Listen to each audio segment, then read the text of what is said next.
Hello everyone, today I'm making a short review about my black-red Kroxa Set Deck from Theros Beyond Death, which I played in the last video in the set game Theros vs Kamigawa. This deck is built around our main protagonist, Kroxa, Titan of Death's Hunger, and it's basically all about to cast this Titan as often as possible to trigger his ability first for 2 mana. So when Kroxa enters the battlefield, sacrifice it unless it escaped. And whenever Kroxa enters the battlefield or attacks, each opponent discards a card, then each opponent who didn't discard a non-land card this way loses free life. So it forces our opponent to discard a card, and the more often we cast this spell, the more damage we do to our opponent. And yeah, and it can escape for 4 mana, and we must exile 5 cards from our graveyard. So it can be a huge advantage in our gameplay because yeah, for 4 mana it's not that expensive. We will have a creature with 6/6 which can deal even 9 damage unless our opponent will discard land. Then we have a few cards which let us to mill cards to cast Kroxa as fast as possible. So here we have Mire Triton. This creature is very useful in our deck because we can mill 2 cards and we gain 2 life, and it's the perfect blocker because it has also Death Touch additionally. And our second cheap creature is Careless Celebrant, which in the best case can even take out 2 creatures, and it can block, and when it dies we can deal 2 damage to any creature or planeswalker. So in this case we have even the choice whether we want to deal damage to a creature or even to a planeswalker. And the advantage of those cards is we can always decide whether we will deal damage to our opponent, creatures, or even planeswalker. So we have a lot of choices, and also Omen of the Forge is one of those cards where we can deal 2 damage to any target. Then Purphoros Intervention gives us 2 options, whether we will create an elemental creature with haste and trample, which we have to sacrifice at the end of our the end step, or we can also deal twice X damage to target creature or planeswalker. Then we have Vow Strider, which creates a goat token, and with this creature we can sacrifice other creatures and scry for 1. We can also block with the goat and sacrifice it to scry for 1 and take the control of what we draw in the next round. And furthermore, it also has escape 4, means we exile 4 cards from the graveyard, and it comes with 2 +1/+1 counters additionally. Then we have 2 creatures which let us mill our deck. The first one is Mindwreck Harpy. It does this in a very fast way. At the beginning of our combat, each player has to mill 3 cards, so it can be really fast to cast Kroxa maybe in the next round, because we have to mill 3 cards. And the other one is Venomous Hierophant, and when this creature enters the battlefield we have to also mill 3 cards, and the creature also have Death Touch.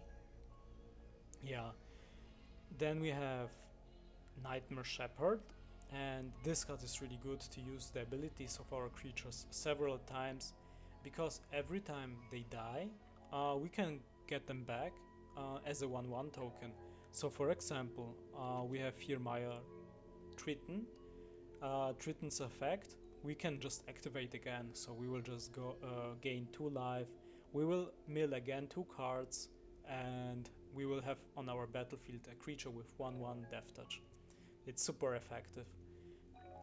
Also we can just use Kroxa even when we pay 2 mana. We can just exile it, and then we will use Nightmare Shepherd's effect ability to yeah, to bring Kroxa back as a 1/1 creature on the battlefield, so our opponent has to discard twice.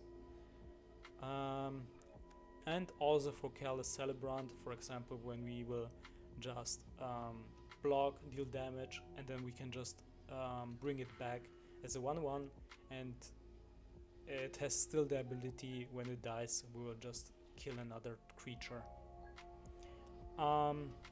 Yeah, then we have several cards to deal with enchantments, like Farika's Libation. So we can choose between opponent sacrifices and enchantment, or a creature. Then we have Timoret Kroxa Set Deck. So this card let us also mill 3 cards. Then we may exile a creature or enchantment card from our graveyard, and if we do, we will create a 2/2 black zombie token. And later we will gain X life and scry X, where X is the number of zombies we control.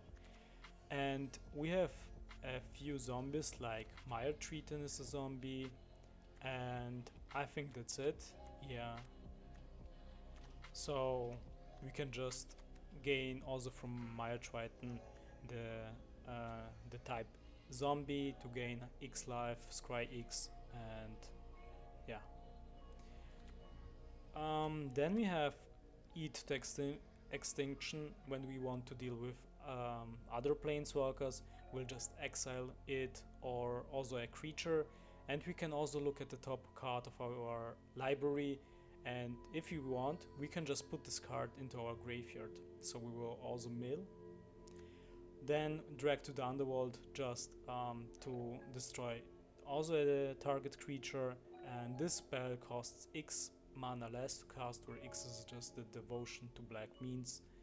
When we have, for example, Nightmare Shepherd on the battlefield, we have 2 black mana, so our devotion is 2 to black mana, and we just have to pay 2 mana to cast Drag to the Underworld. Then we have the Crow War. We'll gain the control of target creature for as long as the Crow War remains on the battlefield, and this is really good with the Woe Strider, because we can just sacrifice this creature and we will scry for 1. And yeah, and one of the most effective cards in this deck is Storm's Wrath. It deals 4 damage to each creature and each planeswalker, so it's super effective. It can just wipe the whole board for us if we are in danger. Yeah. The last card is Ox of Aegonus. When it enters the battlefield, discard your hand, then we can draw 3 cards.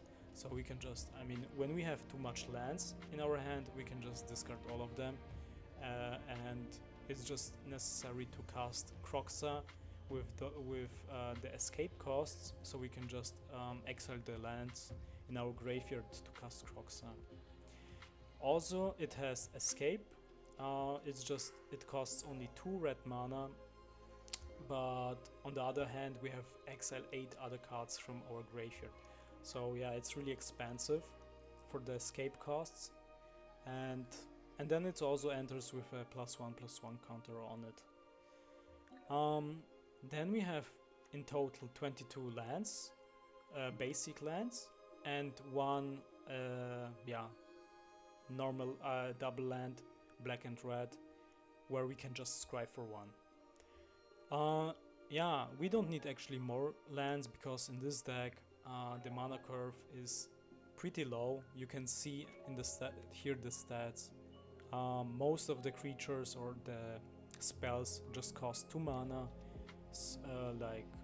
like our creatures, Mire Triton, Careless Celebrant, and then we also have some cards where we can just deal damage to our target opponent's creatures.